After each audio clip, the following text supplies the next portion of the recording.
Olá a todos. Eu vou começar o vídeo de hoje contando uma pequena historinha que uma paciente me passou recentemente, que talvez se encaixe no que vocês possam estar vivendo no momento atual. Ela falava algo mais ou menos assim: doutor, eu não sei mais o que eu faço. Durante o dia minha mãe fica com os cuidadores, calma e cooperativa. Mas à noite, quando eles vão embora, ela se transforma. Não dorme, não deixa ninguém em casa dormir. Meu marido está uma fera comigo e eu também não estou aguentando. Porque se eu não durmo, não consigo trabalhar direito e isso está acabando comigo. Muito bem. Antes de tudo, vamos lembrar que a doença de Alzheimer é uma demência que vai cursar com sintomas cognitivos, principalmente com perda de memória, e com o evoluir da doença, ela também vai apresentar os chamados sintomas psicológicos e comportamentais. Esses sintomas englobam uma série de manifestações, e os distúrbios do sono são uma delas. Esse quadro que eu apresentei é relativamente comum a partir de uma determinada fase da doença, porque os pacientes com doença de Alzheimer tendem a inverter a noite, momento em que eles estão mais ansiosos, pelo dia, momento em que eles ficam mais tranquilos. Vejam, o problema não é que o paciente de Alzheimer simplesmente para de dormir. O problema é que ele tende a criar o hábito de dormir durante o dia e isso impacta o seu sono noturno. Se não tivermos isso muito claro em nossa mente, nós nunca iremos conseguir resolver ou pelo menos amenizar esse problema. Certa vez, fui chamado para atender uma paciente na sua residência. Essa paciente era mãe de um médico, mas quem estava acompanhando a consulta era uma outra filha. A primeira coisa que ela queixou: doutor, preciso que o senhor prescreva um remédio para minha mãe dormir. Quando fui ver a prescrição dessa paciente, ela estava tomando 5 remédios diferentes para dormir. Até o anestésico midazolam estava na lista e mesmo assim ela não dormia. Bom, eu fui procurar entender a situação. Ela era uma paciente obesa e cadeirante, tinha uma demência avançada e só havia um cuidador homem que era capaz de passar ela da cama para a cadeira de rodas. O turno desse cuidador começava ao meio-dia e terminava às 18 horas. Dessa forma, ela ficava na cama até às 12 horas. Nessa hora chegava o cuidador, passava ela para uma cadeira e levava ela para uma sala de TV, onde ela almoçava e ficava assistindo a TV e cochilando a tarde inteira, até às 18 horas, quando ele voltava ela para a cama. Ela ficava das 18 até as 12 horas do dia seguinte, alternando períodos de cochilo com vigília, e que obviamente ficava agitada nesses períodos. Nesse caso, o problema não é falta de sono, e sim que ela apresenta um sono fragmentado durante a maior parte do dia.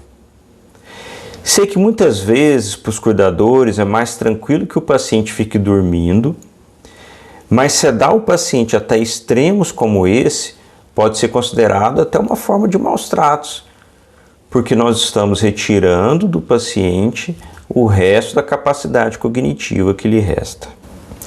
Nesse caso específico, eu deixei apenas uma medicação sedativa e insisti numa mudança comportamental.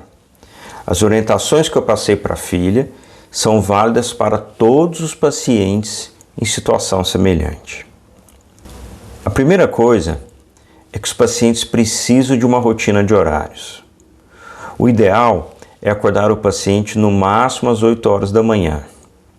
Na fase de adaptação inicial pode ser complicado, mas é importante ser insistente e persistir.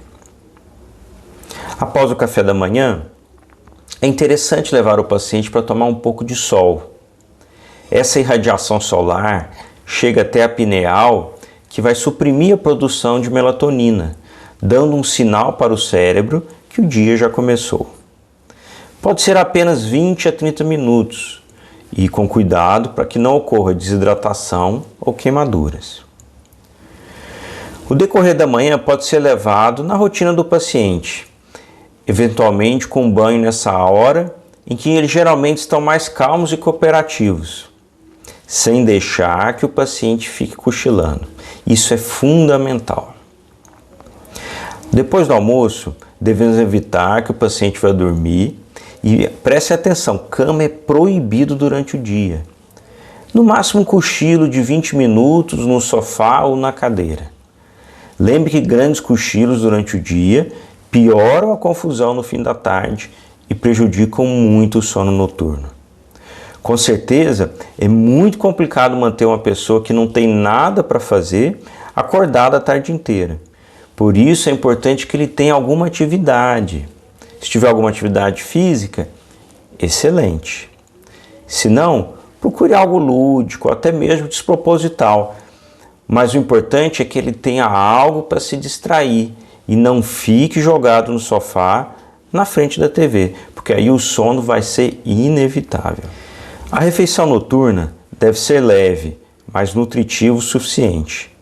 Café e chá após as 18 horas estão proibidos. Evite também o excesso de líquidos à noite, assim como medicações diuréticas, senão o paciente vai ficar acordando para urinar à noite. A rotina do anoitecer é muito importante para o sono. A gente deve evitar qualquer programa ou atividade que seja muito agitada. Essa é a hora em que o paciente precisa desacelerar. A luz deve ficar mais fraca, o ambiente silencioso ou no máximo uma música calma, e o paciente deverá ser levado para a cama na hora em que tiver sono, não antes disso. É importante também procurar manter uma rotina nesse horário. Lembre que rotina é tudo no cuidado do paciente com demência. O quarto de dormir deve estar calmo, escuro e silencioso. A cama deve estar arrumada e asseada. Vamos lembrar que ela não pode ter sido utilizada durante o dia. Use uma comunicação calma, lenta, num tom de voz monótono. Essas medidas que eu mencionei acima são chamadas de higiene do sono. Em geral, elas são suficientes para que a maioria dos pacientes durmam bem à noite. Se mesmo assim não estiver funcionando, aí entra o neurologista com a prescrição de medicamento tranquilizante a depender da necessidade. Finalmente, a regra de ouro aqui é que se o nosso familiar não está dormindo com o uso de 2 ou mais medicações sedativas, algo está errado no manejo desse caso. E não é colocando mais remédios que iremos resolver. Provavelmente, alguma condição clínica ou a higiene do sono não está sendo feita de forma adequada. Eu espero que vocês tenham gostado do vídeo. Lembre-se de se inscrever aqui no canal e até a próxima.